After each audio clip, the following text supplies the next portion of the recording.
Abra sua Bíblia, por gentileza, no Evangelho de Mateus, no capítulo 28. E nós vamos ler juntos os versículos 19 e 20. O Espírito Santo me incomodou bastante nos últimos dias para abordar um pouco mais um assunto importantíssimo dentro do Evangelho, que diz respeito à obediência. E eu quero tentar fazer isso em duas partes. Se Deus permitir, eu continuo domingo que vem. Vou tentar fazer de uma maneira que cada reunião o assunto tenha começo, meio e fim, mas ele vai fazer muito mais sentido com as duas partes do que só cada uma delas sozinhas. Mateus capítulo 28, 19 e 20 diz assim: portanto vão e façam discípulos de todas as nações, batizando-os em nome do Pai, do Filho e do Espírito Santo, ensinando-os a guardar todas as coisas que eu tenho ordenado a vocês. E eis que estou com vocês todos os dias, até o fim dos tempos. Bom, essas palavras de Jesus são classicamente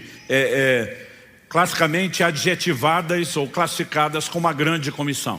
Suas últimas palavras antes de ser elevado aos céus, suas orientações finais aos seus discípulos a respeito do andamento do reino de Deus aqui na terra. E basicamente o que Mateus registrou como façam discípulos de todas as nações. Marcos no capítulo 16 diz: ide e pregai o evangelho a toda a criatura. A ideia de pregar o evangelho é que por meio das boas novas a salvação é anunciada e pode haver a devida resposta de arrependimento e fé. No entanto, a nossa missão é mais do que apenas pregar o evangelho. Aqueles a quem pregamos e abraçam a fé devem ser discipulados. E eu gosto muito da forma como Mateus registra isso: façam discípulos das nações. Esses novos discípulos de Cristo vão precisar de uma profissão pública da sua fé, que acontece por meio do batismo. Então o Senhor Jesus também orientou a que nós batizássemos esses discípulos que foram feitos. Mas igualmente importante, não menos importante do que as orientações anteriores, é a que Jesus diz: ensinando-os a guardar todas as coisas que eu tenho ordenado a vocês. Em outras palavras, Jesus diz: o evangelho que eu quero que vocês anunciem comunica as boas novas da salvação, chama as pessoas a um compromisso de discipulado e de profissão pública do batismo. Mas esses novos discípulos têm que ser ensinados, orientados. Ensinados e orientados a respeito de quê? A guardar tudo o que eu vos tenho ordenado. Basicamente, Jesus está dizendo: há um código não apenas de valores, mas de mandamentos que precisam ser comunicados com um único propósito: que eles sejam guardados, praticados e obedecidos. O tema da minha mensagem hoje é o Evangelho da obediência. Obediência não é um assunto periférico quando nós falamos do Evangelho e da doutrina bíblica. Ele na verdade permeia o cerne das principais doutrinas, principalmente o que nós na teologia chamamos de soterologia, a doutrina da salvação. Todo o processo, desde a conversão, a santificação, a vida cristã, envolve obediência. Aliás, a questão da obediência é o ponto central do que foi comprometido lá na queda. E nós não podemos ignorar o quão importante é o assunto. Então o Evangelho é um evangelho de obediência, não apenas porque Cristo exige obediência dos seus discípulos aos seus mandamentos, mas também porque ele é a restauração do plano original, do plano divino para a humanidade, que foi comprometido lá no Éden desde a queda. Evidente que Deus nos criou para andar em obediência, o que se presume pelo fato de que tão logo criou o primeiro casal e o estabeleceu lá no jardim do Éden, Deus deu ordenanças. Uma delas, que era muito clara, e nós temos o registro, é a seguinte: vocês podem comer de toda a árvore do jardim, mas da árvore do conhecimento do bem e do mal. Então o Senhor está falando de uma árvore específica, de um fruto que nós podemos classificar como algo espiritual. Então, por amor à palavra de Deus, não chame isso de maçã, mas ele diz: isso vocês não podem comer, está proibido. Então logo o homem desobedece, peca. A pergunta de Deus em Gênesis capítulo 3 verso 11 é a seguinte: você comeu da árvore da qual ordenei que não comesse. Deus está dizendo: eu dei uma ordem. Em outras palavras, ele está dizendo: não foi uma sugestão, não foi uma espécie de hashtag fica a dica, não foi um conselho, era uma ordenança. E a quebra dessa ordenança se caracteriza na desobediência. Aliás, na releitura que o apóstolo Paulo faz em Romanos 5, do que acontece lá atrás com Adão, ele diz no verso 19 de Romanos 5, porque como pela desobediência de um só homem, muitos se tornaram pecadores, assim também por meio da obediência de um só, muitos se tornarão justos. Em Romanos 5, quando ele introduz o assunto do que acontece com o primeiro homem, ele diz, por meio de um só homem entrou o pecado no mundo, através do pecado a morte, e a morte passou a todos os homens. Lá no verso 19 diz, a origem de todo problema é a desobediência. Mas ele diz que Adão prefigurava o que havia de vir, e ele está falando de Cristo. Em 1 Coríntios, no capítulo 15, Paulo vai se referir a Cristo como o último Adão. E ele diz assim, como a desobediência de um estragou toda a humanidade, a obediência de outro. E a Bíblia diz que Cristo foi obediente até a morte e morte de cruz. A Bíblia diz que a sua obediência forneceria a mim e a você solução. Isso não significa que porque ele obedeceu, providenciou redenção, então eu e você podemos viver de qualquer forma e não há preocupações com obediência. Aliás, o apóstolo Paulo, em 2 Coríntios, no capítulo 11, no verso 3, ele diz, eu temo que assim como a serpente, com a sua astúcia, enganou a Eva, assim também a mente de vocês seja corrompida e se afaste da simplicidade e pureza devidas a Cristo. Ou seja, agora que Cristo se manifestou, que aquilo que se perdeu lá no início foi restaurado, ele diz, eu ainda me preocupo que vocês, da mesma forma como Eva, se deixem seduzir e sejam atraídos pela desobediência. Então o risco de que o problema ou a história se repita ainda existe, mas nós temos claras orientações sobre uma vida de obediência a Deus. E eu quero te mostrar, a ideia da mensagem de hoje é muito mais o aspecto doutrinário, apresentar uma visão mais abrangente do assunto de obediência na Bíblia, ligado mesmo a uma questão doutrinária. A primeira questão que eu quero destacar aqui é a relação que a Bíblia faz entre salvação e obediência. Por exemplo, em Romanos, no capítulo 15, no verso 18, falando do seu chamado ao ministério, focado principalmente nos gentios, o apóstolo Paulo diz assim, porque não ousarei falar sobre coisa alguma, a não ser sobre aquelas que Cristo fez por meio de mim, para conduzir os gentios à obediência, por palavras e por obras. Quando ele fala de obras, não vai falar só do trabalho, mas ele vai dizer que além de pregar, haviam sinais confirmando a palavra, é o que ele continua falando no verso seguinte, mas ele define o seu ministério da seguinte maneira, conduzir os gentios à obediência. Ele poderia simplesmente conduzi-los à fé, conduzi-los ao evangelho, conduzi-los à salvação, mas a classificação obediência é intencionalmente colocada aqui, porque ela resume e expressa aquilo que Deus tem procurado trabalhar em nós. 1 de Pedro, capítulo 1, verso 22. Tendo purificado a alma pela obediência à verdade e com vistas ao amor fraternal não fingido, amem intensamente uns aos outros de coração puro. Logicamente, a verdade proclamada do Evangelho,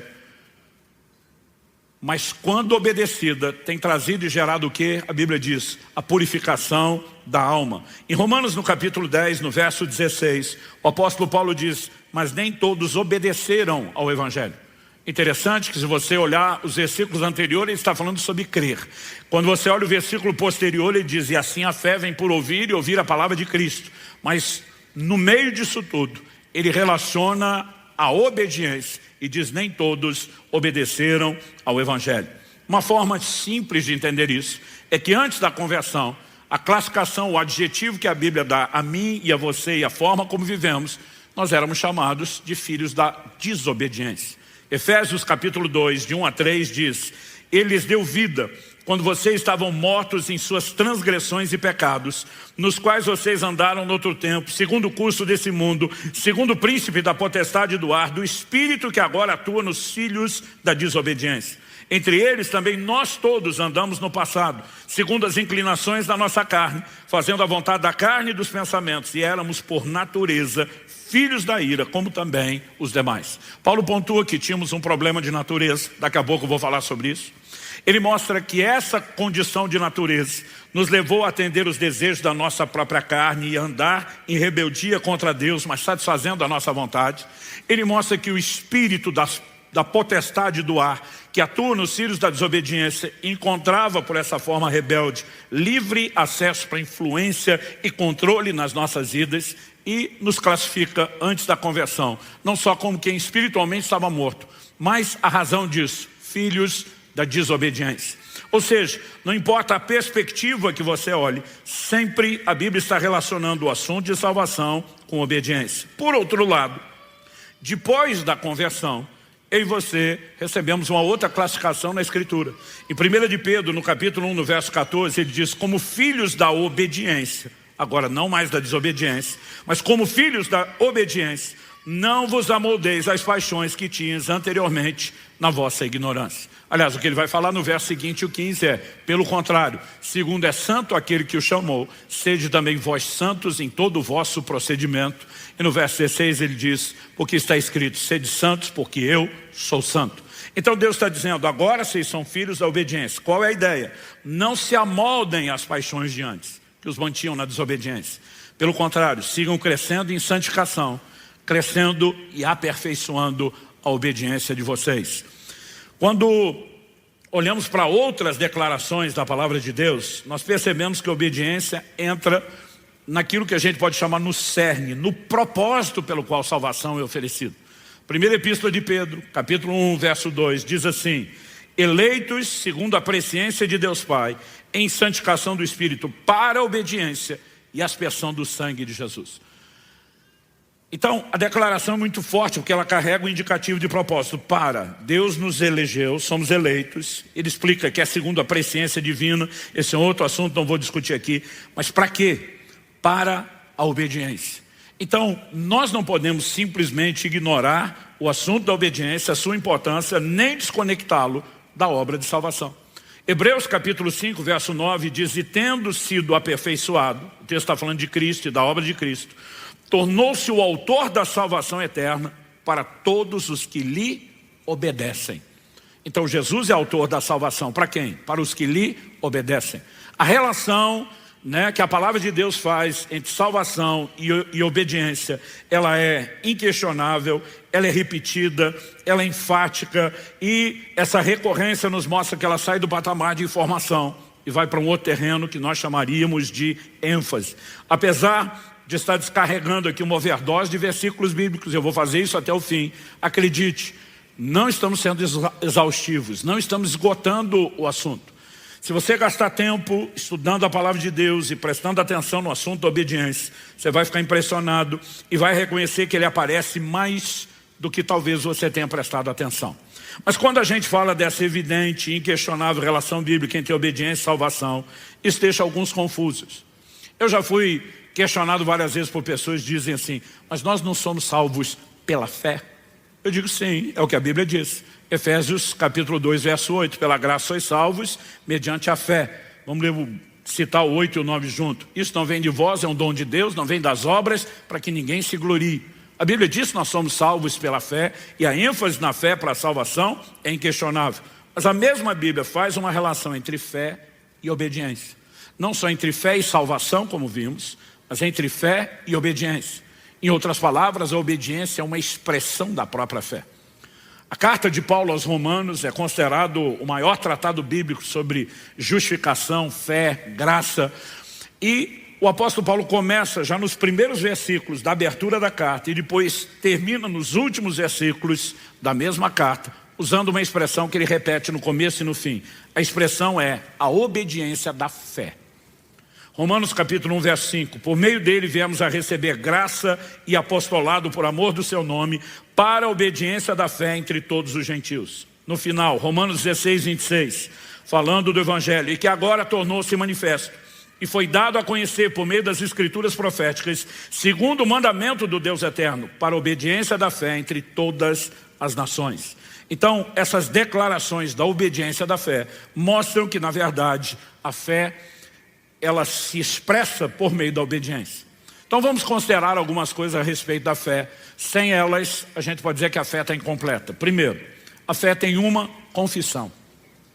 Em Romanos 10, nos versículos 9 e 10, a Bíblia diz, se no teu coração creres que Deus ressuscitou a Jesus dentre os mortos, e com a tua boca confessares a Jesus como Senhor, serás salvo. No verso seguinte, o 10, Romanos 10, ele diz: porque com o coração se crê para a justiça e com a boca se faz confissão acerca da salvação. Então a fé tem uma confissão. Não adianta apenas crer no coração. Jesus diz: todo o que me confessar diante dos homens, eu também o confessarei diante do meu Pai e dos anjos que estão nos céus. A fé tem uma confissão. Mas a fé também tem uma visão. Pastor, mas a fé não é a convicção do que não se vê com o olho natural. Mas ela tem a sua própria visão. Ela enxerga o que o olho natural não enxerga. Ela vê a materialização da declaração de Deus, da palavra de Deus. É por isso que Hebreus 11, 27 diz que Moisés ficou firme como quem vê o invisível. É por isso que Paulo, em 2 Coríntios 4, 18, diz: atentando, não naquilo que se vê, mas atentando. Atentar ali é fixar os olhos, atentando naquilo que não se vê. É possível enxergar o que não se vê, sim, pelos olhos da fé, porque a fé tem uma visão. Mas a mesma fé que tem uma confissão e que tem uma visão, ela também tem obras. Tiago pontua isso com muita clareza. Se você puder, me acompanhe nesse texto. Ele é um pouquinho maior do que os textos que nós costumamos ler durante a mensagem. Tiago, capítulo 2, eu quero ler do verso 14 ao 24. Ele diz assim: meus irmãos, qual é o proveito se alguém disser que tem fé, mas não tiver obras? Será que essa fé pode salvá-lo? Ele está falando de uma fé que não é completa. E ele pergunta: será que essa fé pode salvá-lo?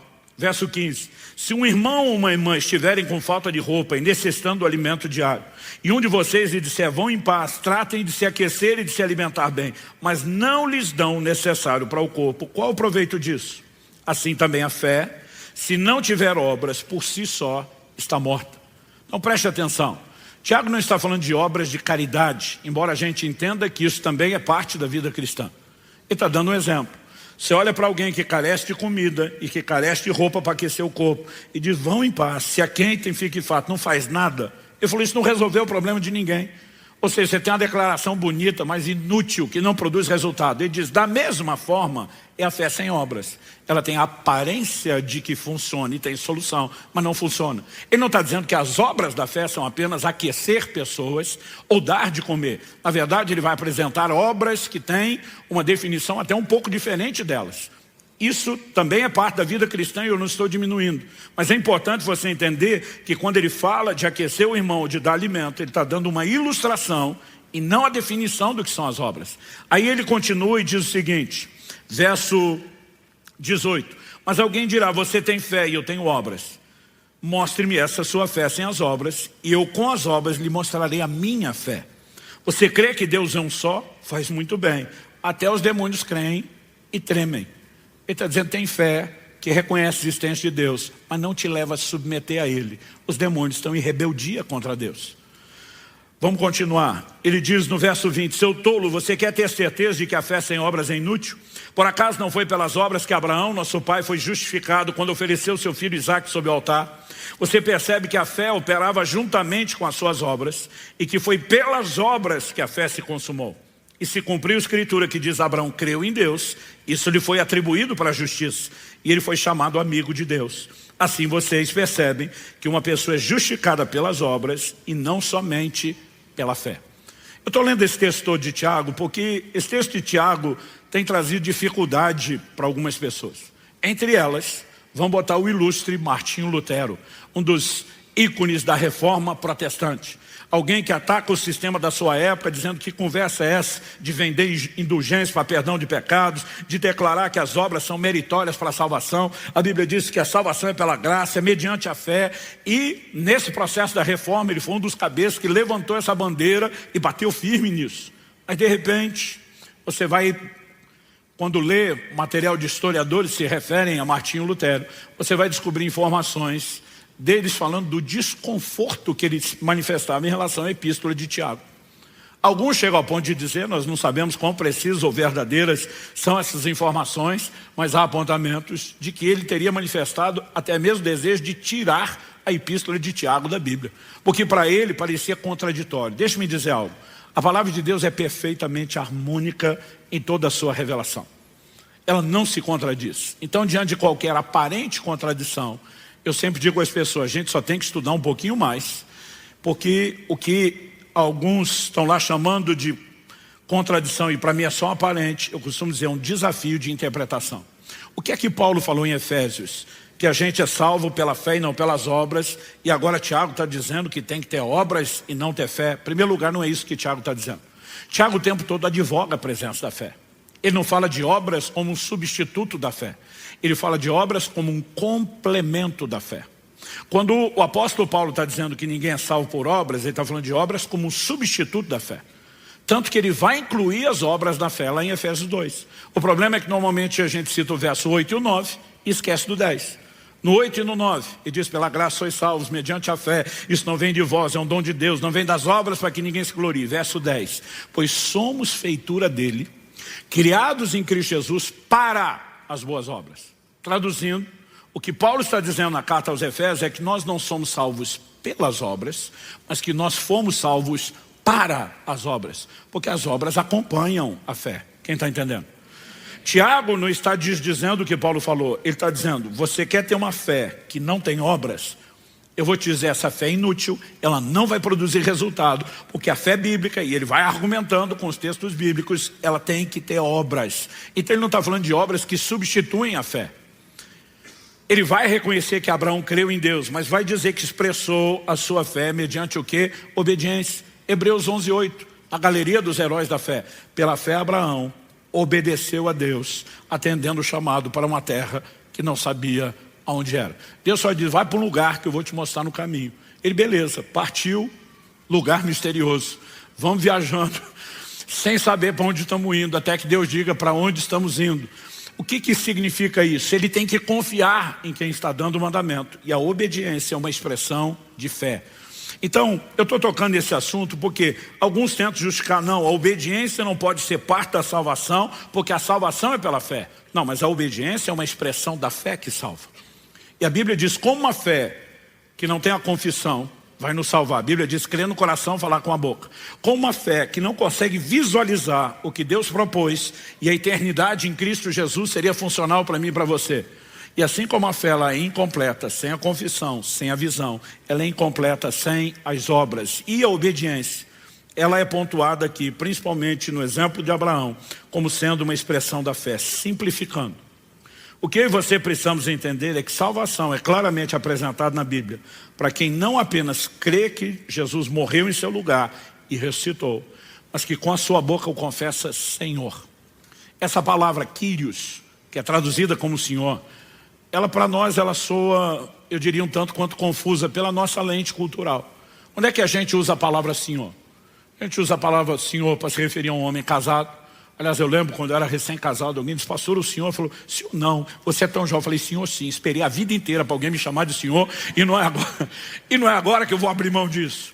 Mas salve você se referir a alguém, né, que já está casado, o filho se dirigindo ao pai: sim senhor, né? Ou dentro da cadeia de comando militar, quando o subalterno tem que responder uma voz de comando, né, de um superior na patente, e ele responde: sim senhor. É o máximo que a gente consegue ir imaginando. Bom, tem algum nível de respeito e obediência. Mas essa palavra traduzida Senhor, ela falava do amo. Quem era o amo? O dono de um escravo. Então, alguém só se dirigia a outro chamando de Kyrios, chamando de Senhor, quando ele estava na condição de escravo e reconhecia: você é o meu dono, o meu possuidor. Eu não tenho vontade, eu vivo para fazer a sua vontade. Então, não há salvação sem confessar o senhorio de Jesus. E a essência do senhorio de Jesus envolve obediência. Em Lucas 6,46, Jesus diz: por que é que vocês me chamam Senhor, Senhor, Kyrios, Kyrios, mas não fazem o que eu mando? Ele diz: qual é o escravo que não obedece o seu senhor? Como que você declara que eu sou senhor e não me obedece?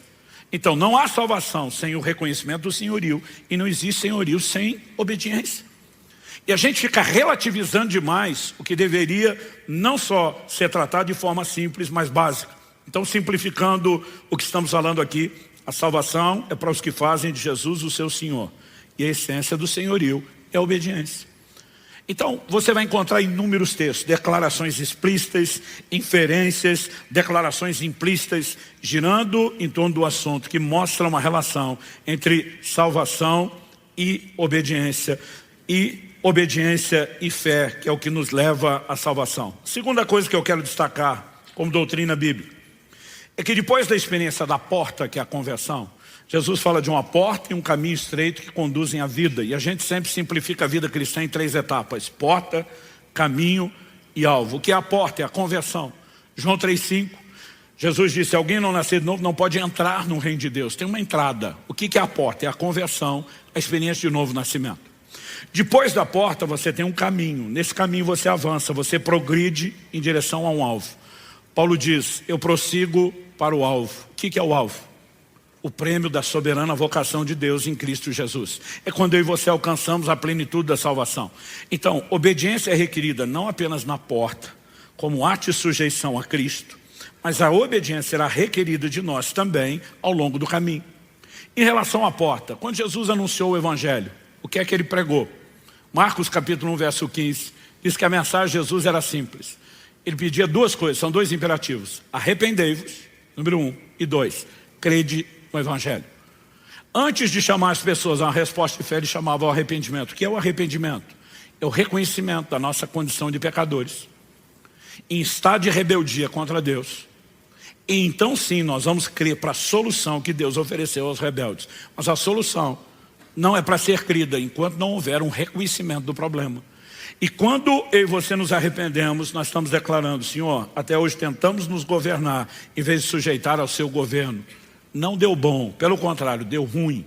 Estamos reconsiderando, lamentando a escolha anterior e mudando de escolha, dispondo-nos a te obedecer a partir desse momento. Então a obediência envolve a atitude da porta, mas tão logo a vida cristã inicia, se espera de nós que a obediência continue.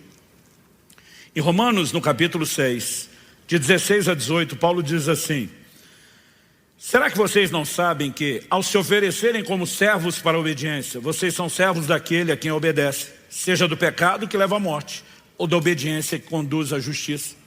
Em outras palavras, Paulo está dizendo: você sempre está obedecendo. Se você não está obedecendo a Deus, você pode estar em desobediência em relação a Deus, mas você está obedecendo ao pecado, ao impulso e à inclinação do pecado. E diz: a pergunta não é se você vai obedecer, é quem você vai obedecer. O pecado vai te levar à morte, e a obediência a Deus vai te conduzir à justiça. Então ele afirma: mas graças a Deus que, tendo sido escravos do pecado passado, vocês vieram obedecer de coração a forma de doutrina a que foram entregues. E uma vez libertados do pecado, foram feitos servos da justiça. Ou seja, a mesma obediência que vocês abraçaram de coração a forma de doutrina, agora vai conduzir vocês. Quando Jesus diz: façam discípulos das nações, batizando-os, porta, ensinando-os a guardar tudo que eu lhes tenho ordenado, caminho. A vida cristã segue sendo pautada por obediência. E acredite você ou não, essa obediência é uma escolha e ela pode ser interrompida se fizermos as escolhas erradas. Em Gálatas, no capítulo 5, no verso 7, o apóstolo Paulo diz o seguinte para eles: vocês vinham correndo bem. Quem foi que os impediu de continuar obedecendo à verdade? Então significa que alguém que passou pela porta em obediência e começou a trilhar um caminho em obediência, em algum momento, assim como Paulo sinalizou o temor de que se repita conosco hoje a história lá de Eva no Éden, ele também está dizendo que alguém pode deixar de obedecer. Então significa que o caminho segue sendo marcado pela obediência à verdade. Quem está entendendo, diga amém. Aliás, algo que para mim foi chocante foi descobrir anos atrás que, mais do que adoração, Deus espera de nós obediência. No Evangelho de Marcos, no capítulo 7, dos versículos 6 a 8, nós lemos o seguinte: Jesus respondeu: bem profetizou Isaías a respeito de vocês, hipócritas. Como está escrito: esse povo me honra com os lábios, mas o seu coração está longe de mim. Em vão me adoram, ensinando doutrinas que são preceitos humanos. Rejeitando o mandamento de Deus, vocês guardam a tradição humana.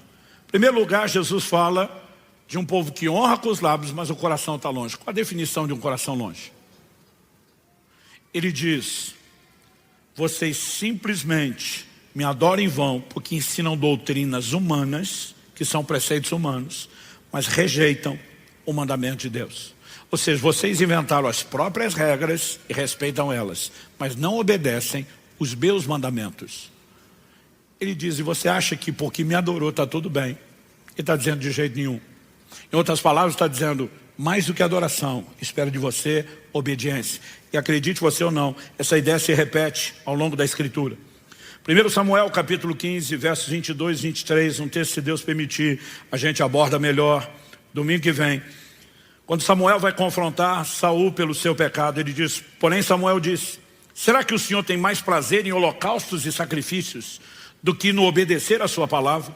Eis que o obedecer é melhor do que o sacrificar, e o ouvir é melhor do que a gordura de carneiros. Porque a rebelião é como pecado da feitiçaria, e a obstinação é como idolatria e o culto a ídolos do lar. Porque por você ter rejeitado a palavra do Senhor, também ele o rejeitou como rei. Aqui nós vemos o princípio, a lei de reciprocidade que eu falei semana passada. Porque você rejeitou a Deus, ele também está te rejeitando. Como que ele rejeitou? Desobediência. E Deus claramente está dizendo, o que eu queria de você não era sacrifício, não era adoração. E a pergunta é muito clara, será que o Senhor tem mais prazer em holocausto e sacrifício do que no obedecer a palavra? O obedecer é melhor que o sacrificar, ouvi-lo é melhor do que a gordura de carneiros. E a Bíblia não trata a desobediência, mesmo na vida de quem serve a Deus, como uma coisa simples. E diz, a rebelião é como pecado de feitiçaria. E a obstinação como idolatria. Deus está dizendo, você está com problemas sérios. O profeta Jeremias, que fala a uma geração que viveu o apogeu, o clímax da apostasia, diz no capítulo 7, dos versos 21 a 26, assim diz o Senhor dos Exércitos, o Deus de Israel, juntem os seus holocaustos aos outros sacrifícios e comam a carne vocês mesmos. Traduzindo, Deus está dizendo, eu não quero esse sacrifício. Então, para não perder a carne que foi queimada, como você o seu churrasco. Deus está dizendo, não vou aceitar a adoração de vocês. No dia em que tirei os pais de vocês da terra do Egito, não falei, nem lhes ordenei nada a respeito de holocaustos ou sacrifícios. Mas o que lhes ordenei foi isso. Agora vai estar o que acontece lá em Êxodo 19, quando o povo para no Monte Sinai e ouve Deus a primeira vez. Mas o que lhes ordenei foi isso. Deem ouvidos à minha voz, e eu serei o seu Deus, e vocês serão o meu povo. Andem em todo o caminho que eu lhes ordeno, para que tudo lhes vá bem. Mas eles não quiseram ouvir, nem atenderam. Porém andaram nos seus próprios conselhos, na dureza do seu coração maligno. Andaram para trás e não para frente. Desde o dia em que os pais de vocês saíram da terra do Egito até hoje, muitas e muitas vezes, todos os dias, eu lhes enviei todos os meus servos, os profetas. Mas vocês não quiseram me ouvir, nem me atenderam. Foram teimosos e fizeram pior do que os seus pais. Olha a observação que Deus, por meio de Jeremias, faz. E diz, eu falei alguma coisa sobre sacrifício no dia em que tirei vocês da terra do Egito? Deus falaria sobre sacrifício, instituiria o padrão da adoração depois. Mas a primeira coisa que Deus fala, eu quero que vocês sejam o meu povo, e o que vai caracterizar vocês, a minha propriedade peculiar na terra, é que vocês vão me ouvir, vão me obedecer, vão andar nas minhas leis. Deus está dizendo, antes de sinalizar qualquer expectativa de adoração, eu pontuei a minha expectativa por obediência. Mais do que adoração, Deus espera de nós obediência. Quem está entendendo? Não, pastor, mas o senhor tem que entender que eu amo, Jesus ama. Então leva a sério o que ele mesmo disse, João 14, 21. Aquele que tem os meus mandamentos e os guarda, esse é o que me ama. Ele diz, sua forma de expressar amor não é apenas falando, é me obedecendo. E sabe, de alguma forma você vê que as pessoas tentam suprimir a obediência, relativizar a obediência no Evangelho cada vez mais. Eu fico pasmo com a quantidade de doutrina, se é que a gente pode chamar de doutrina, né, de falsa doutrina, que vem surgindo, questionando e relativizando a obediência. Alguns anos atrás, eu tinha pregado uma mensagem sobre a obediência, e depois disso uma pessoa me aborda e diz, pastor, o senhor está por fora da revelação divina. Minha vontade era dizer, garoto, eu tenho mais tempo com a cara na Bíblia, estudando a Escritura, do que tu tem de vida respirando. Mas eu lembrei que era crente. E lembrei que era pastor. Então fiz cara de paisagem, falei, então me ilumine, compartilhe sua revelação. Divida sua sabedoria, me ajude a crescer. Qual revelação eu estou por fora e não entendi? Ele falou, o senhor nunca viu, nunca leu o que a Bíblia diz, que o fim da lei é Cristo. Eu falei, não só li, te digo onde está escrito. Romanos capítulo 10, versículo 4. Ele falou, o senhor não percebeu o furo da sua lógica na pregação? Eu falei, garoto, se eu achasse que tem furo na lógica, eu não tinha pregado. Que furo é esse? Ele falou, o senhor pregou sobre a obediência. Eu falei, isso eu percebi. Qual é o furo? Ele falou, se a Bíblia diz que o fim da lei é Cristo, e só existe obediência onde tem lei, E esse argumento dele eu não podia questionar, porque só pode ter obediência quando tem algum mandamento, alguma ordenança, alguma lei. A lógica chega a ser infantil, simples nesse nível. Ele falou, o senhor está pregando sobre obediência, mas a Bíblia diz que não tem mais lei, se não tem mais lei, como é que tem obediência? Quando ele falou isso, eu falei, para agora essa bobagem que você começou a falar. Eu falei, você primeiro começa alegando uma revelação, e depois você apelou para a lógica. Então vamos falar das duas coisas. Em primeiro lugar, não acho que você teve uma revelação que nem o apóstolo Paulo ou as escrituras tiveram. Se você chamar isso de revelação, eu vou chamar isso de um espírito de engano. Paulo disse, se um anjo aparecer e pregar um evangelho diferente, anátema, maldito, então você não pode ter uma revelação diferente da deles. Eu falei, pelo jeito nem Paulo entendeu a revelação que você teve. Porque você está dizendo que o fim da lei é Cristo, significa o fim de todo e qualquer tipo de lei.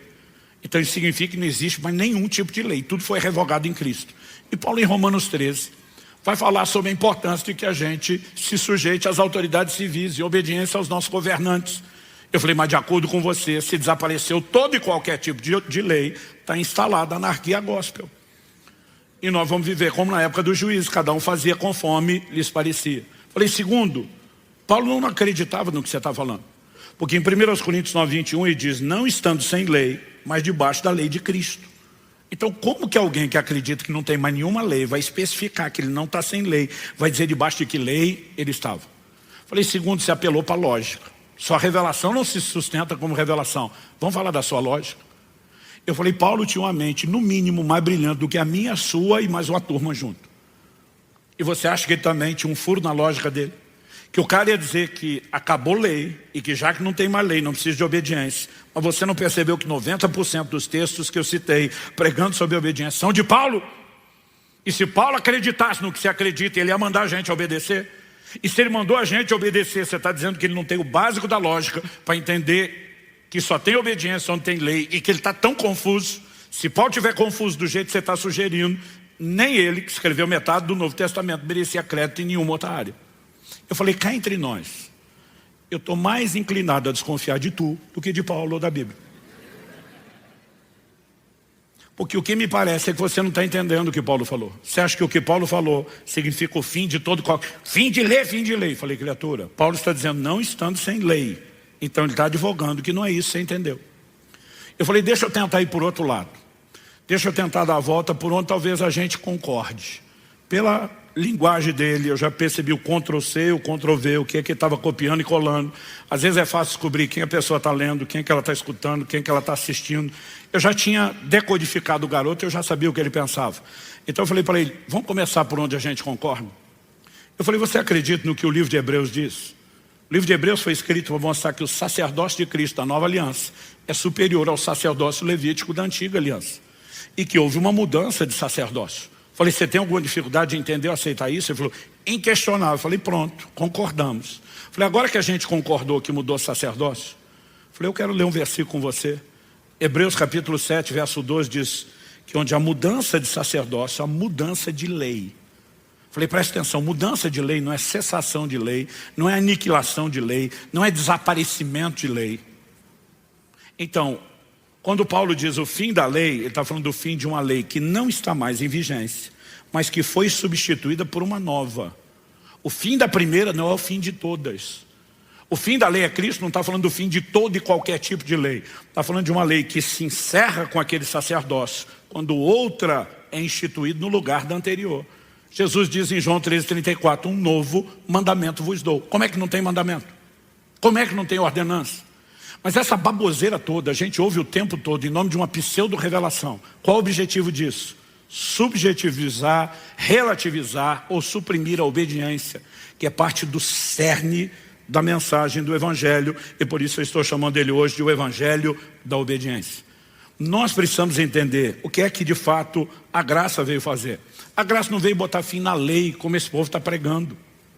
Porque de alguma forma eles acreditam que o maior vilão na Bíblia, depois do Satanás, é a lei. Esses caras batem na lei, falam mal da lei, atacam a lei, diz não, a lei era pesada, ela é difícil, ninguém conseguia obedecer, e Deus seja louvado, Jesus nos libertou da lei. Não, Jesus não veio libertar ninguém da lei. Jesus veio nos libertar do pecado. Há uma diferença gigantesca, abismal entre uma coisa e outra. Paulo escreve aos Romanos e a Timóteo e chama a lei de boa. Como é que nós vamos chamá-la de ruim? O que as pessoas às vezes não estão olhando é o quadro todo. Por quê? Se você faz um diagnóstico equivocado, forçosamente, você tenta oferecer uma solução tão equivocada quanto o diagnóstico. Então, por que esse povo acredita que o problema é a lei? Porque eles dizem, a exigência era muito alta, o homem não podia obedecer, ninguém aguentava, todo mundo era oprimido pela lei. Então, se o problema é que a lei tinha um padrão tão elevado, a régua era tão alta, que a gente não podia cumprir, qual seria a solução? A solução seria Deus baixar o padrão e dizer, agora eu vou deixar mais fácil para vocês dar conta. Porque se o problema é que é muito difícil, a solução seria deixá-la fácil. Agora a pergunta é, foi isso que Jesus veio fazer? Não.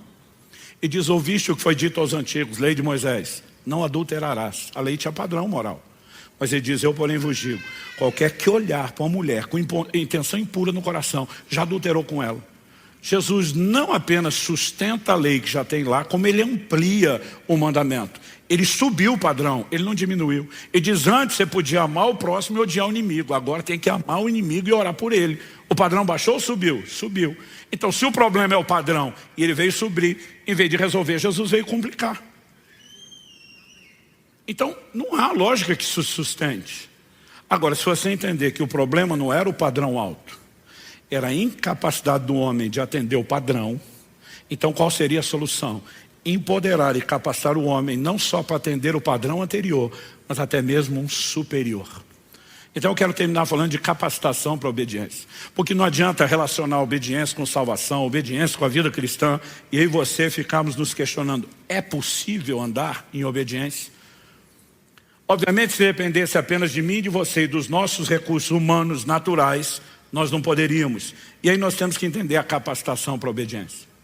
Um dos textos icônicos, quando você vai falar da graça, é quando em João capítulo 8 a Bíblia nos mostra que uma mulher apanhada em flagrante adultério é trazida a Jesus. E as pessoas comentam, Moisés na lei mandou apedrejar. O que é que o Senhor tem a dizer? Jesus faz um comentário que não está na lei de Moisés. Ele não fala contra, mas ele só faz um acréscimo. Aquele dentro de vocês estiver sem pecado, atire a primeira pedra, pode começar a execução. A lei não exigia isso, mas a declaração de Jesus fritou a consciência dos ouvintes. E a Bíblia diz um por um, começando dos mais velhos. Para mim é uma questão fácil de imaginar por uma perspectiva de probabilidade. Quem viveu mais pecou mais. Eu imagino os mais velhos pensando, eu é que não tenho moral para isso, e vão tirando o time de campo. O outro vai pensando a mesma coisa, e no fim só sobra Jesus e a mulher. Agora, quando sobrou Jesus, Jesus podia ter apedrejado a mulher não só pela exigência da lei de Moisés, mas até pelo que ele sugeriu. Aquele que tiver sem pecado, atire a primeira pedra. E Jesus não tinha pecado. Mas ele vai olhar para essa mulher e ele oferece misericórdia e diz, eu não te condeno. E aí as pessoas dizem, a graça é maravilhosa, e é. Mas o problema é que elas param aqui. E Jesus não falou só isso para a mulher. Ele diz, eu não te condeno, mas ele diz, vá e não peques mais. Ou seja, a graça, ela não oferece só a remoção da condenação de pecados já cometidos. Ela nos chama a um posicionamento de parar de pecar. Quem está entendendo isso? Agora, as pessoas estão pregando uma graça que para mim não faz o menor sentido.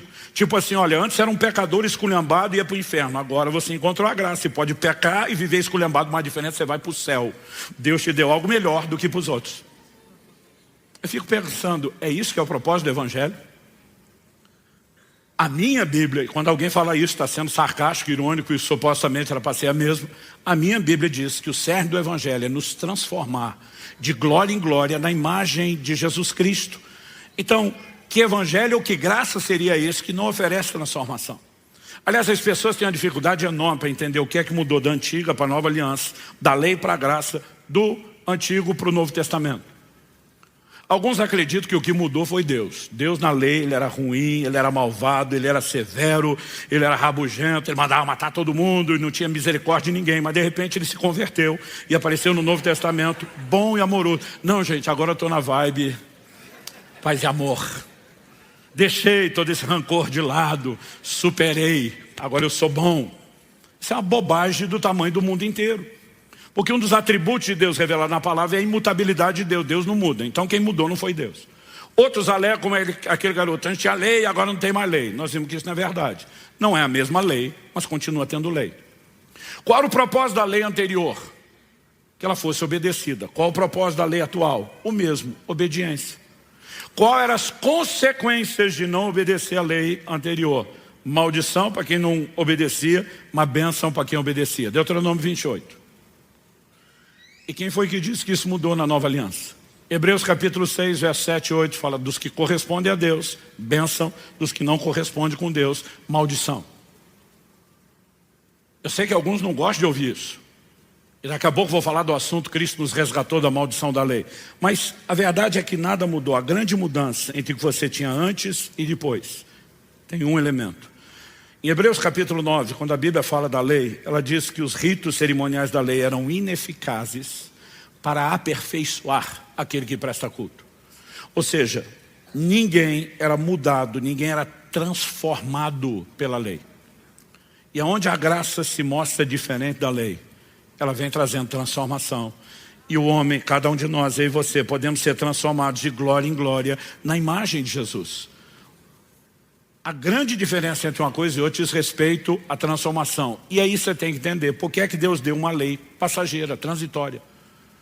Moisés comunicou uma lei que tinha prazo de validade. E a Bíblia é clara sobre essa mudança de lei. Mas não é porque Deus mudou de ideia. A mudança de lei não é uma mudança de plano. Ela é justamente o cumprimento do plano.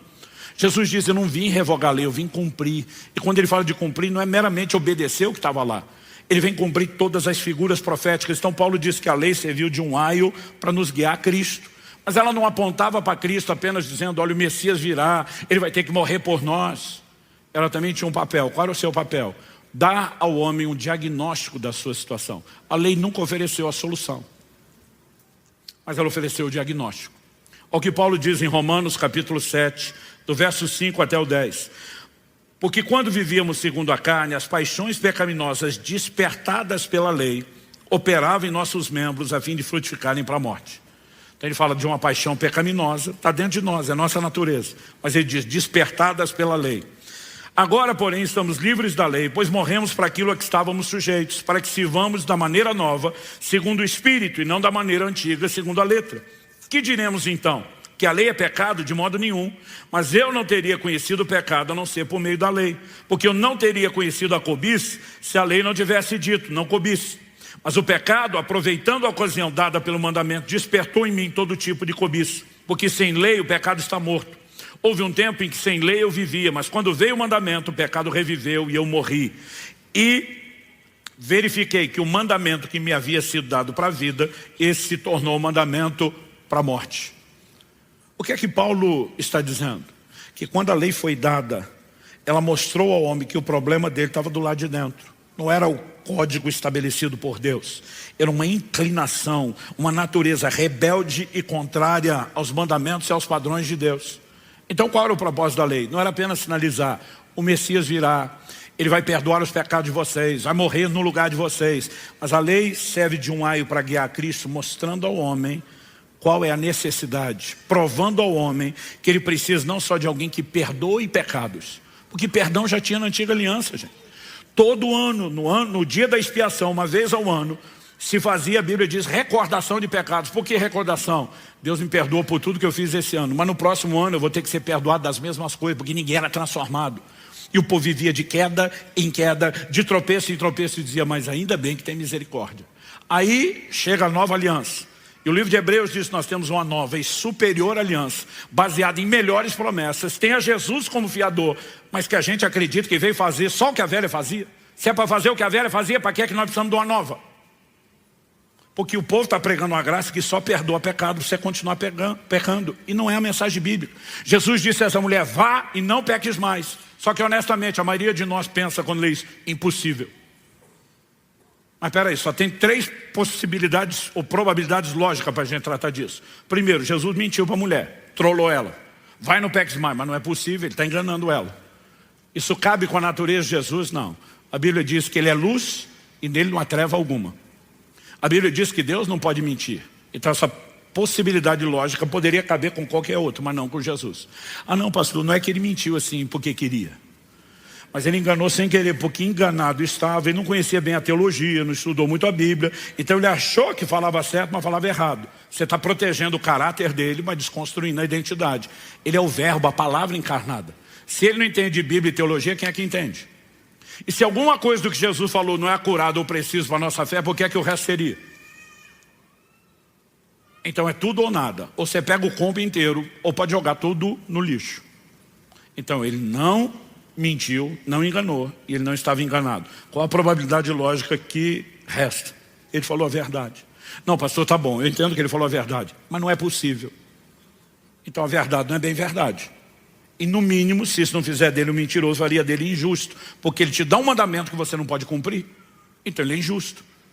E Hebreus 6,10 diz que Deus não é injusto. Então só existe uma conclusão que você pode chegar: que ele não apenas falou a verdade, ele não está se referindo a algo que é impossível, pode até ser impossível para os recursos humanos, mas presume-se, evidentemente, que por trás do mandamento existe uma disponibilização de recursos que viabilizem o cumprimento da ordem dada.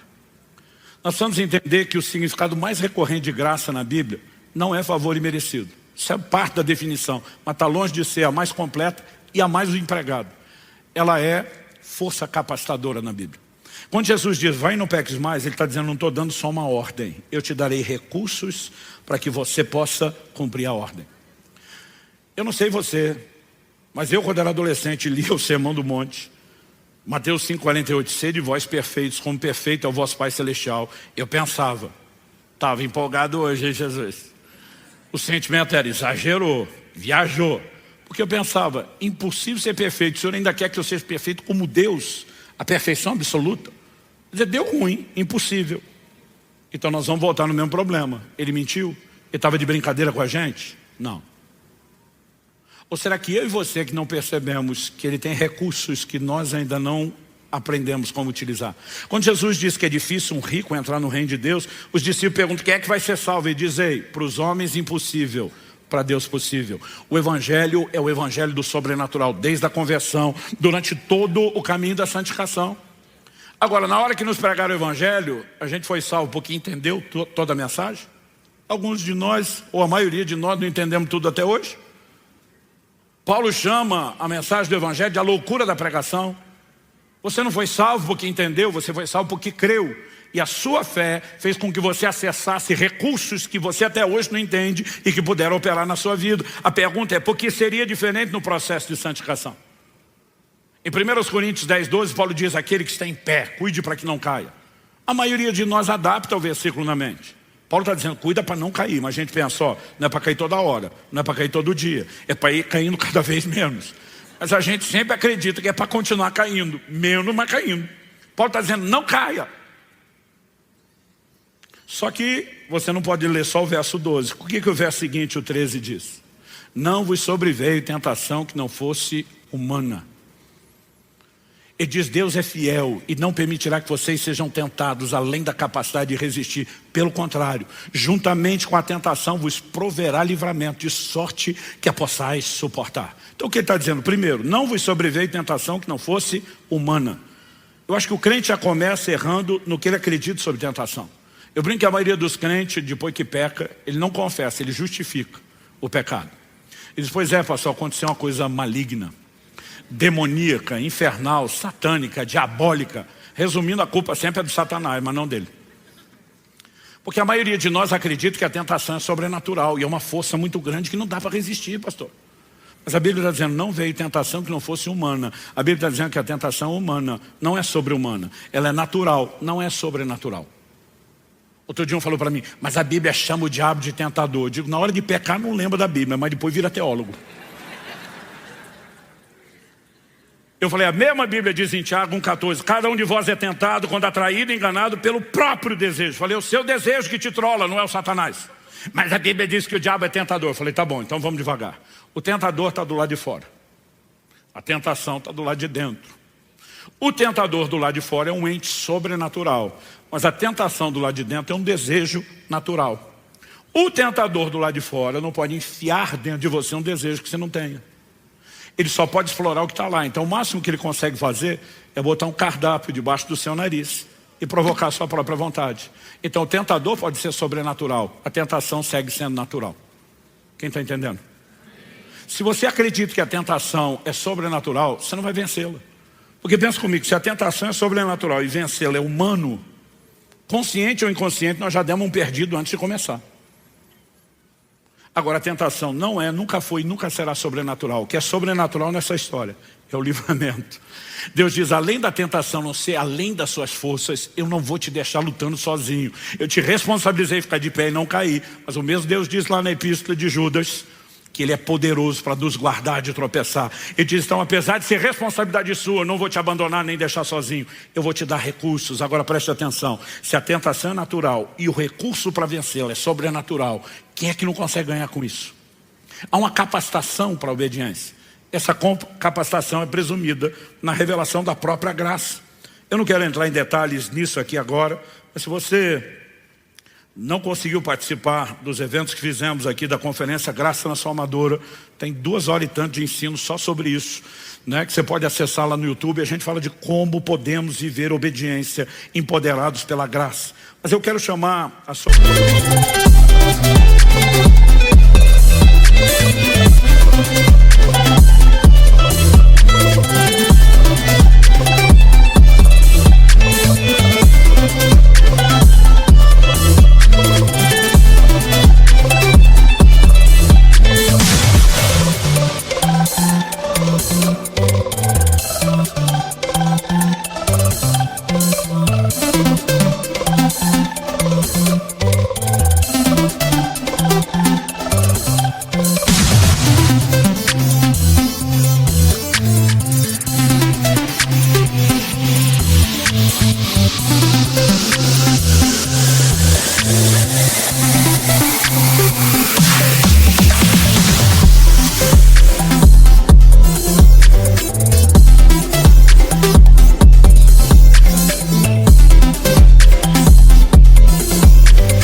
Para um aspecto mais aqui que não pode ser ignorado. Em Atos no capítulo 5, no verso 32, nós temos a declaração dos apóstolos que também tem que ser levada em conta aqui. Ele diz, e nós somos testemunhas desses fatos, nós e o Espírito Santo, que Deus deu aos que lhe obedecem. É evidente, nós falamos do ministério do Espírito aqui ao longo do mês de setembro, é evidente que o Espírito Santo é uma promessa, é parte desse combo da salvação. E a Bíblia diz, o Espírito Santo que Deus deu aos que lhe obedecem. O Espírito é dado a quem abraça a obediência do Evangelho. Mas ele também é dado para nos capacitar a viver a obediência que por nós não poderíamos. Então eu falei que o propósito da lei antes era o diagnóstico. Ela revelou a nossa natureza pecaminosa, a nossa incapacidade de ser transformado. Ela mostrou que a gente precisava mais do que perdão de tempos em tempos. E ela sinalizou a necessidade de um Redentor que viria para nos transformar. O livro O Peregrino, depois da Bíblia, é o maior clássico da literatura cristã. Não existe nenhum outro livro que foi tão lido pela irmandade dos crentes, né, ao longo dos últimos séculos como o livro O Peregrino. Se você não leu, recomendo que faça a leitura desse livro. Ele conta a história de alguém que se converte, ele denomina... uma história fictícia, cheia de alegorias para explicar o Evangelho. Ele denomina esse camarada, depois se converte como cristão. Cristão, num determinado momento da sua jornada, ele encontra um outro personagem chamado intérprete. Como o nome sugere, é alguém que vai explicar verdades bíblicas para ele. E tem uma hora que ele, hospedado por intérprete, é conduzido pelo próprio intérprete a um cômodo que nunca tinha sido varrido. Uma pessoa entra, começa a varrer e uma poeira levanta no ar. É insuportável ficar ali dentro. Ele sai tossindo. Do lado de fora, ele percebe intérprete sinalizando para que outra pessoa entre. A segunda pessoa entra borrifando água. E aquela poeira no ar, agora umedecida, rapidamente baixa. Não apenas baixa, mas agora umedecida, pôde ser varrida. A sala ficou limpa, sem criar confusão de antes. Do lado de fora, o intérprete diz para o cristão, a primeira pessoa que entrou varrer o cômodo é a lei. A poeira que você viu levantar é o pecado no coração do homem. Está falando da natureza e não só de ações. Ele diz, mas a outra pessoa que entrou é o Evangelho. E a água borrifada é a graça. Eu amo essa ilustração. O que ele está dizendo? A lei não veio resolver, a lei veio expor a bagunça. Olha o quão esculhambado está esse negócio. Você precisa de quem limpe. A lei, Imagina alguém quebrou o braço e vai para o médico. Antes da cura, o que ele vai ter que fazer? Um raio-x. O raio-x vai dar o diagnóstico, porque o diagnóstico preciso ajuda num tratamento preciso. O médico precisa saber o quanto esse braço está quebrado, o quanto esse osso está separado, como exatamente tem que ser feita a imobilização, e a cura será precisa a partir de um diagnóstico preciso. O propósito da lei nunca foi resolver o problema, mas foi dar ao homem um bom diagnóstico. Aonde viria a solução? Romanos 8,3 diz: o que for é impossível à lei, porque estava enferma pela carne. Isso Deus fez, enviando o seu próprio Filho em semelhança de carne pecaminosa. Traduza-se: o que a lei nunca resolveu, Jesus veio resolver. João 17 diz: a lei foi dada por meio de Moisés, a graça e a verdade por meio de Jesus. Então você pode ler esse texto assim: o que a lei nunca resolveu, a graça veio resolver. O que é que a graça veio resolver? Se você volta para Romanos 8, os versos 3 e 4, a Bíblia diz: porque aquilo que a lei não podia fazer por causa da fraqueza da carne, isso Deus fez, enviando seu próprio Filho em semelhança de carne pecaminosa, e no que diz respeito ao pecado, e assim Deus condenou o pecado na carne, a fim de que a exigência da lei se cumprisse em nós, que não vivemos segundo a carne, mas segundo o Espírito. Qual era a exigência da lei? Uma só: obediência. Mas desde a queda do homem, lá no Éden, nunca foi possível ao homem viver plena obediência por causa de uma carne pecaminosa, uma natureza rebelde que a lei veio expor e mostrar: está ruim para você. Você não precisa apenas de alguém que perdoe, mas de alguém que transforme. E a graça vem trazer a transformação para que o homem possa satisfazer a exigência da lei. Entenda-se: obediência. Qual a maior definição bíblica de graça? Ela vem empoderar o homem para a obediência, que nunca, desde a queda no Éden, nunca mais havia sido possível. Com uma definição dessa de graça, me ajuda a entender como é que estão pregando uma graça que diz: você não precisa obedecer nada, está tudo bem. Isso não é graça, é uma desgraça. E está fundando um monte de gente na contramão daquilo que é o Evangelho de Cristo. A graça veio nos capacitar para a obediência. Aí eu falei do Espírito Santo que nos foi dado. Vamos lá. Gálatas 3, capítulo 13 e 14, eu vou encerrar aqui, diz: Cristo nos resgatou da maldição da lei, fazendo-se Ele próprio maldição em nosso lugar, porque está escrito: maldito todo aquele que for pendurado em madeiro.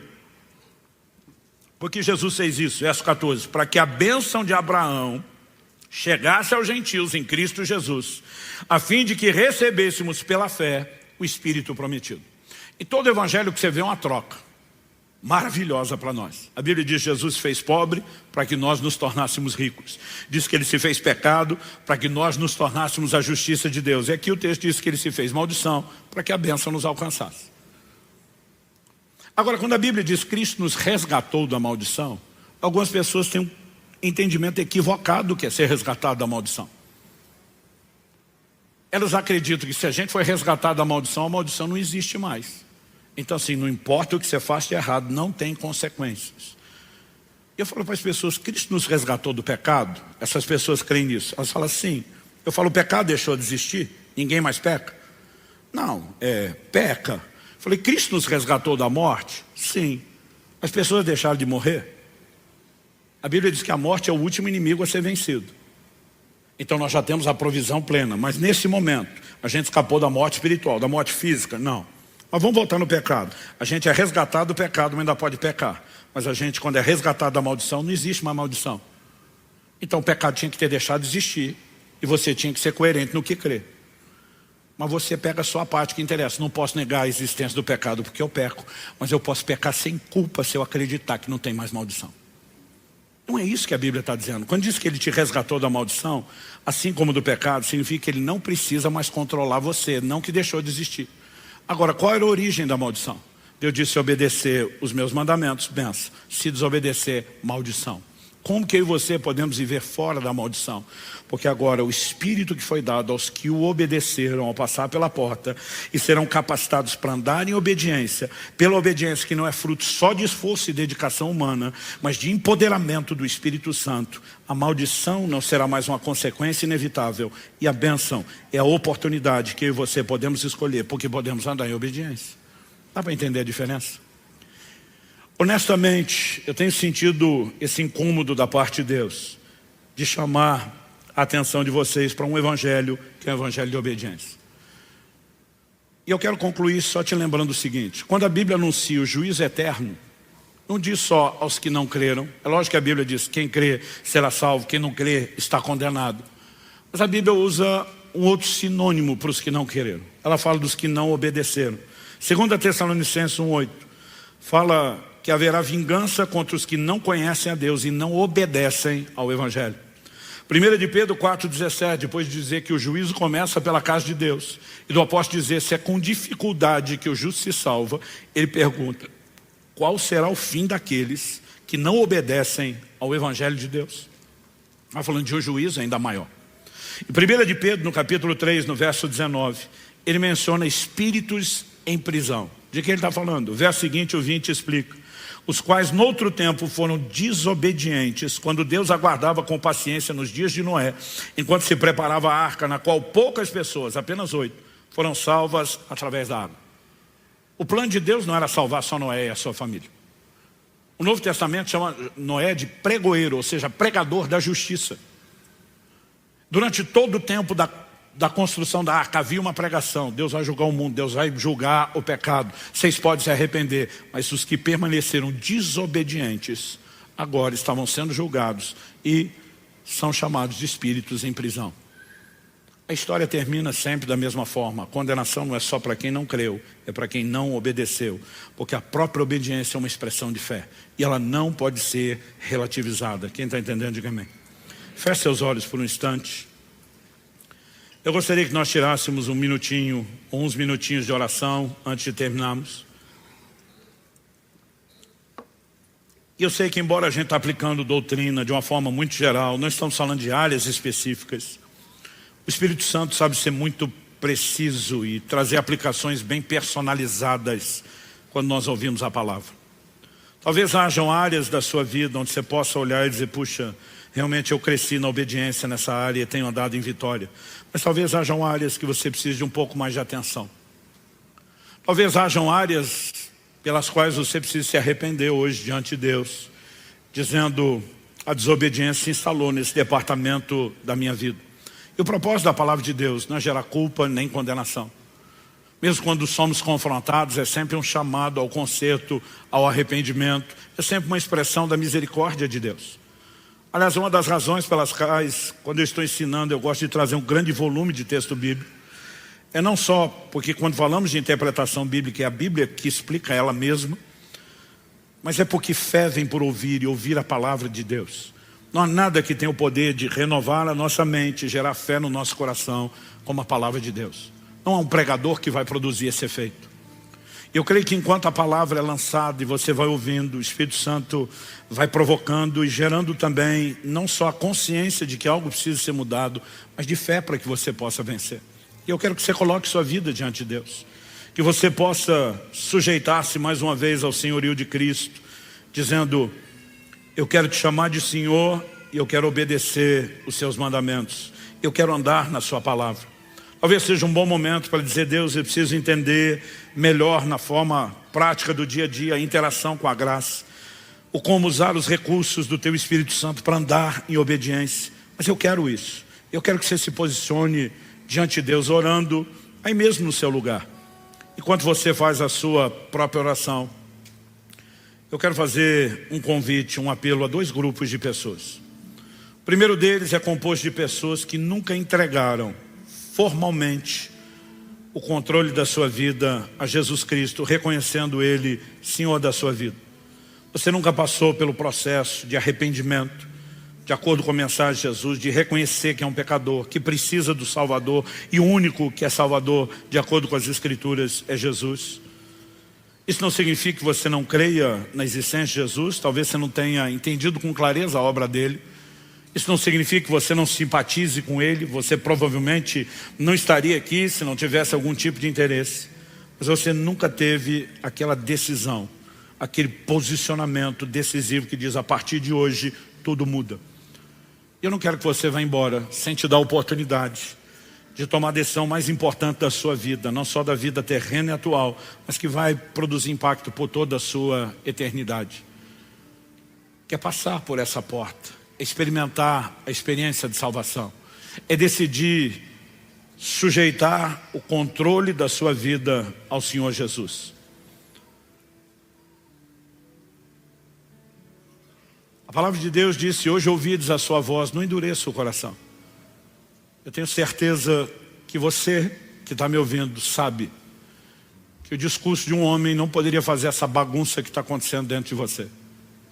Aliás, às vezes as pessoas me dizem, principalmente em momentos como esse, quando a gente pega uma doutrina pesada para ensinar, às vezes alguns falam, dizem: não entendi a maior parte do que o senhor falou, mas algo me tocou de uma maneira que eu não consigo explicar. Eu digo: isso é o Espírito Santo de Deus falando ao seu coração e te chamando. Mas você precisa dar uma resposta. A Bíblia diz: se hoje ouvir sua voz, não endureça. Não resista mais, não seja rebelde. Você pode escolher atendê-lo. Mas eu quero convidar um segundo grupo a se unir ao primeiro, e nós queremos orar pelos dois. O segundo grupo é composto de pessoas que um dia já tomaram essa decisão, mas se desviaram da verdade. Essa terminologia parece feia, até pesada para alguns, mas é uma terminologia bíblica.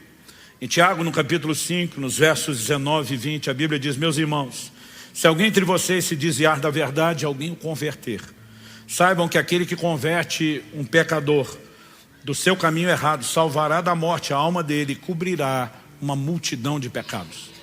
A Bíblia fala de alguém que desviou da verdade, que é chamado de um pecador, precisando de conversão, como aquele que nunca se decidiu. Talvez você não tenha desviado da igreja, mas você sabe que se não está vivendo em obediência à palavra de Deus e voltou a adotar o estilo de vida anterior de desobediência, você pode até estar dentro da igreja, rodeado de outros cristãos, mas você sabe que precisa de um conserto e de um recomeço. Há muitas razões pelas quais isso pode ter acontecido e nós não queremos julgar você. Talvez você teve uma decepção com pessoas, talvez o evangelho nem foi pregado direito. Há uma série de coisas que podem ter contribuído a isso, e a razão pela qual você distanciou não importa. O que importa é que o Pai que ama você está te chamando de volta. Ele está dizendo: não vou desistir de você, eu vou lutar por você, eu te quero de volta. Ele está te dando uma oportunidade de recomeço. Eu gostaria que tanto um grupo como outro pudessem formalizar sua decisão hoje, aqui e agora. Eu quero orar com vocês. Eu vou pedir que todos fiquem em pé, isso vai facilitar o que nós vamos fazer agora. Eu quero que essas pessoas que precisam dessa decisão de entregar sua vida a Jesus ou de se reconciliar com Cristo possam rapidamente sair do seu lugar e vir aqui à frente, o mais rápido que você puder. Pastor, o senhor quer que eu vá ir na frente de todo mundo? Essa é a ideia. Mateus 10:32 está ali no telão. Jesus disse: portanto, todo aquele que me confessar diante dos homens, eu também o confessarei diante do meu Pai e dos anjos que estão nos céus. Mas a Bíblia também diz: mas todo aquele que me negar diante dos homens, eu também o negarei diante do meu Pai e dos anjos que estão nos céus. O que você precisa entender é que essa audiência não está aqui para te julgar. Eles estão torcendo por você. Eles estão orando por você agora mesmo. A Bíblia diz que há festa nos céus quando um pecador se arrepende. E a gente entende que Deus quer que tenha festa aqui, então nós fazemos festa mesmo. É por isso que os aplausos começaram, vão repetir. Porque Jesus nos mandou orar: seja feita a sua vontade aqui na terra como é feita no céu. Se a vontade é que tenha festa lá, Ele quer que tenha festa aqui. Então é importante você saber que você não está sendo julgado. Eu sempre espero um pouco antes de fazer a oração que eu vou fazer agora. Porque sempre há pessoas que relatam a mesma coisa: pastor, eu queria sair do meu lugar, mas minhas pernas pareciam de chumbo, pesado. Parecia que o pé estava concretado, enraizado no chão. Eu não conseguia me mexer. Eu digo para as pessoas: o bom de ter essa experiência é que você percebe como o reino espiritual é sério. O reino das trevas não quer perder você. Para que você saiba que o convite está sendo feito da parte mais forte. Na autoridade do nome de Jesus Cristo, eu quebro toda amarra espiritual, toda corrente maligna agora, que tenta impedir essas pessoas de corresponder ao chamado do Espírito Santo, caia por terra, em nome de Jesus. Eu declaro cada pessoa nesse lugar livre. E você que estava tentando mexer e sair daí, não conseguia, pode ver que suas pernas vão te obedecer agora. Corre para cá. Vem para cá o mais depressa que você puder. Eu sei que tem aqueles que o que prende eles não é algo aparentemente tão espiritual. Às vezes o camarada fica: não acho que eu estou tão desviado, não acho que está tão complicado. Mas algo no seu coração está te dizendo: vai, vai, você precisa disso. Eu digo às pessoas, não tente entender, só vem para cá. Vai fazer mal nenhum.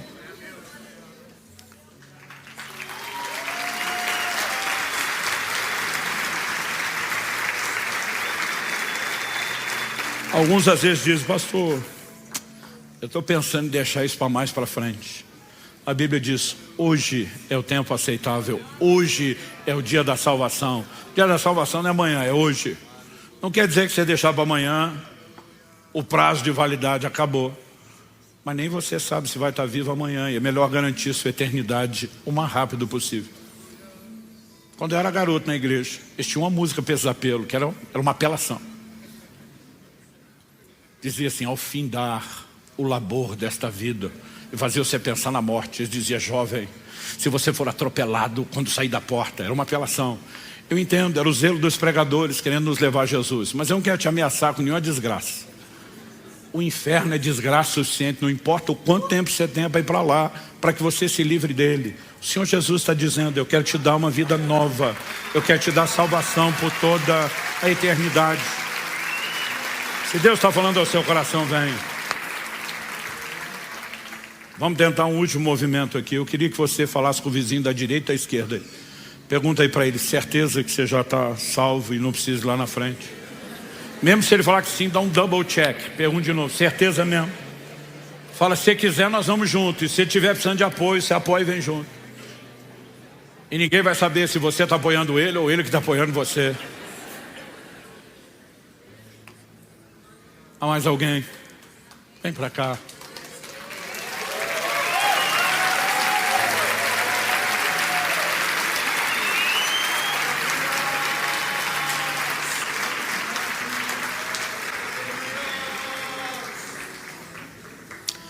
Eu quero pedir a cada um de vocês que já veio aqui para frente, aqueles que ainda podem se unir a vocês enquanto estivermos fazendo isso. Eu gostaria de fazer uma oração com vocês para ajudá-los.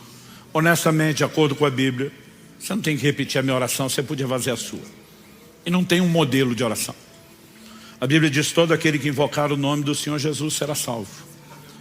Mas quando a Bíblia fala de arrependimento, então tem algumas coisas básicas. O reconhecimento da nossa condição de pecador, o reconhecimento de que Ele é o único Salvador. E muitas vezes, aqueles que estão tomando decisão pela primeira vez, quem está reconciliando já até sabe como funciona. Muitas vezes as pessoas olham para mim e dizem assim, me ajuda você que já sabe fazer? Então por conta disso nós adotamos um padrão e a gente faz uma oração para ajudá-los. Mas é importante que você não repita só por repetir. Se isso você consegue, depois de me ouvir frase por frase, dizer não, honestamente eu posso declarar isso, representa o que eu quero dizer para Deus. Então eu quero que vocês afirmem isso em voz alta junto comigo, pode ser? Então cada um de vocês, mesmo quem veio para dar apoio, eu quero que vocês repitam comigo em voz alta, diga comigo, Senhor Jesus, eu reconheço hoje minha condição de pecador e de um filho da desobediência, mas eu reconheço em Ti o Salvador, aquele que tem não apenas perdão para os meus pecados, mas também transformação para a minha vida. E hoje, pela fé, eu recebo não só o perdão, eu recebo também o início dessa transformação. Eu declaro que é um novo dia, que é o início de um novo tempo na minha história. Eu entrego nas Tuas mãos, Jesus, o controle da minha vida. E eu declaro que a partir de hoje, sou Teu, pertenço à Tua família. Eu invoco o Teu nome e toda a salvação que há nesse nome. E eu declaro que a partir de hoje, trilharei esse caminho de obediência. Em nome de Jesus e para a glória de Deus. Amém. Eu quero fazer mais duas coisas.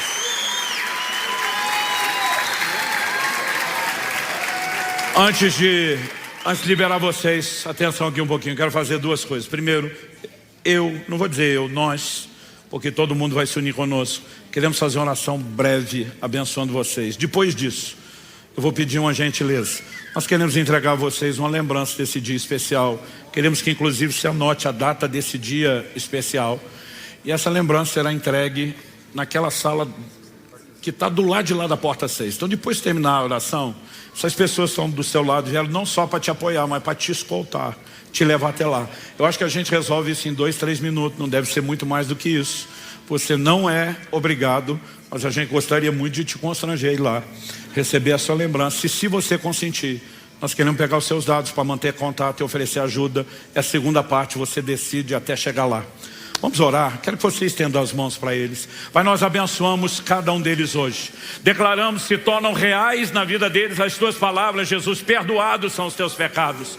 Falamos hoje novo nascimento, regeneração, transformação. Declaramos a ação do sangue de Jesus nas suas vidas, não apenas removendo a condenação, como também quebrando cadeias e trazendo libertação. Declaramos o início de um novo tempo e os entregamos aos teus cuidados e à tua graça, para que possam andar em vitória na tua presença. Que o Espírito de Deus não apenas os guarde, mas os conduza na caminhada.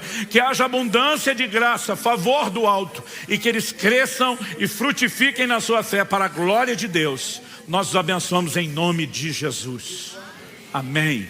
Amém.